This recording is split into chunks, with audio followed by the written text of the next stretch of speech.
এবার আমি এসেছি রাশিয়ার সীমান্তে, পূর্ব ইউরোপের জর্জিয়ার পাহাড়ের ওপর। ওকে, যাওয়া যাক। এটা একটা ছোট্ট দেশ, কিন্তু এখানে অনেক ফাঁকা জমি। আমি এখন মাঝপথে। এখানে বাঁচতে গেলে আমাকে শকুনির মতো ভাবতে হবে। আমার গা গুলিয়ে উঠছে।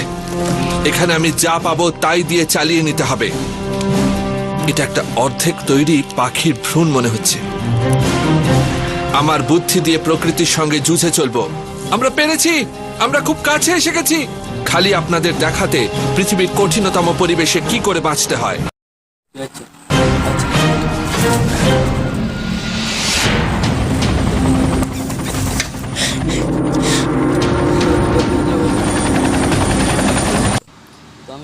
আমি এখন প্যারাশুট নিয়ে লাফ দিব।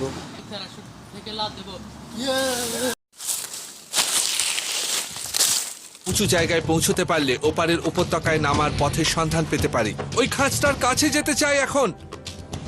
ওটা বেশ খাড়া মনে হচ্ছে।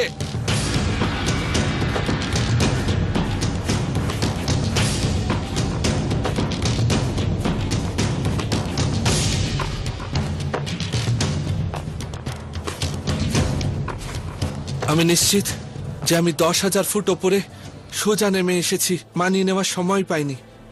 এখন বেশ টের পাচ্ছি। এবার ওই মাথাটার দিকে এগোতে হবে। এইরকম উচ্চতায় অক্সিজেনের অণু বাতাসে কম থাকে, তাই অক্সিজেন পেশিতে পৌঁছতে আপনার ফুসফুসদের অনেক বেশি খাটতে হয়। 10,000 ফুটে প্রতি নিঃশ্বাসে অক্সিজেন প্রায় শতকরা 40 ভাগ কম থাকে। এটাই যথেষ্ট খারাপ। তার উপর ওই খারাপ আবহাওয়ার যাবার নাম নেই। মিলিটারিরা বহু বছর ধরে এগুলো ব্যবহার করছে। এবার নামা যাক। এখানে পা ঠুকে ঠুকে ধাপ কাটতে হবে, যাতে দড়ির টানটা আমার নামার কাজে লাগে। আপনি পরিশ্রম করছেন, তাই জল খেতেই হবে। আপনার সবসময় ইচ্ছা হবে খানিকটা বরফ খেয়ে নেওয়ার, কিন্তু তাতে আপনার মুখে ফোসকা পড়তে পারে, আর এটা আপনার শরীরের তাপ কমিয়ে দেবে। তাই এটা গলিয়ে খাওয়াই সবচেয়ে ভালো।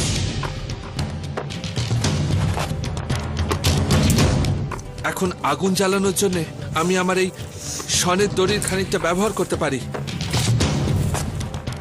আর হয়তো আপনারা জানেন যেটা বানাবার সময় ওরা এটার মধ্যে কেরোসিন মিশিয়ে দেয়, যাতে পোকা এগুলো কোনোভাবে কেটে না ফেলতে পারে। তাই এটা জ্বলা উচিত। কাজ হয়েছে।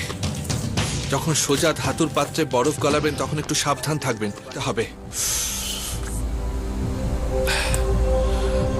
এটা বেশ ভালোই।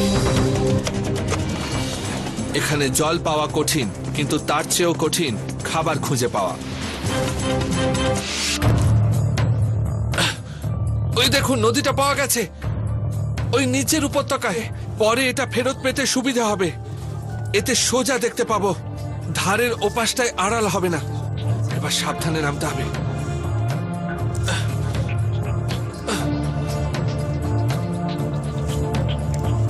করলে চলবে না।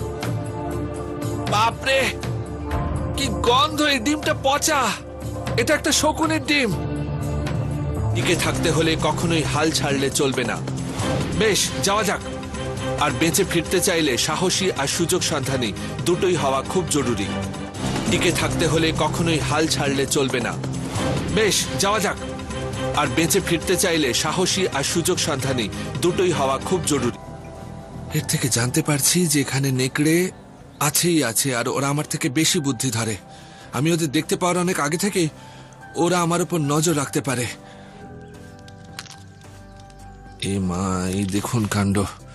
এখানে একটা অর্ধেক তৈরি পাখির ভ্রূণ।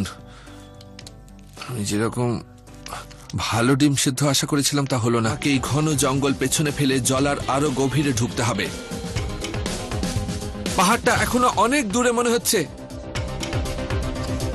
হাজার হাজার বছর ধরে পাহাড়ি নদীর ওপর থেকে আনা পলিমাটি আর খনিজ পদার্থ এই বিশাল সমতলে বাঁধা পড়ে, আর তার থেকে উপকূলে তৈরি হয় এই অ্যালুভিয়াল প্লেনস।